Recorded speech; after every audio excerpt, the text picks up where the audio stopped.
Since the Harvey Weinstein story broke, there's been a new focus on sexual harassment in the workplace. This weekend, we learned that Fox News reportedly re-signed its then top-rated host, Bill O'Reilly, after he allegedly paid $32 million to settle harassment allegations.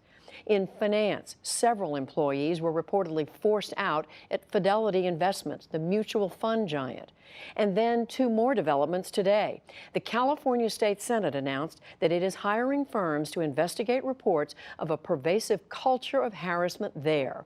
And then back in New York, the state attorney general launched a civil rights probe into the Weinstein Company. As it happens, this weekend, Jeffrey Brown recorded an interview with actor Tom Hanks about a new project, his first book, a collection of short stories. We're going to be airing that interview in the coming days.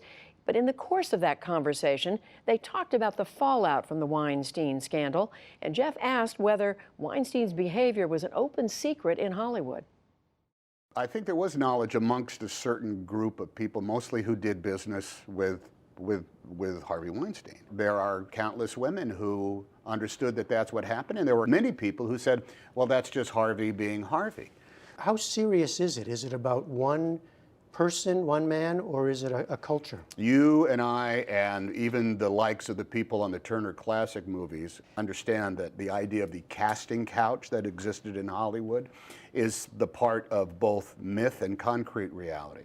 Any place there's a boss with underlings in any corporation or any industry, you have a type of sexual politics that goes on that can slide in between appropriate ethics and decorum to, let's see, inappropriate behavior to the point of harassment and sexual predatory behavior. Well, I mean, I think people understand that, but the larger question is there a culture of complicity in Hollywood where women are afraid to speak up because they'll be blacklisted, men are afraid to speak up out of the same fear, or they just think, well, this is the way the system works? I think there are people that say, hey, this is how it works, pure and simple, and this is why I got into it, and this is why I have power. This is how it works, and you have to understand that. That does not carry the day. Complicity. People who know, well, look, this is how we do business, and that's what it's got to be done. I'm sorry it's like that. So beware. That's also present, without a doubt, but it does not carry the day. There's also people that were afraid to speak out, who were victims, that did not go forward, that signed, negotiated settlement deals of which a non-disclosure agreement was part and parcel to it. That also does not carry the day. So the dam has burst here in a big way. And it is not just the halls of places like Harvey Weinstein's office where this was standard operating procedure.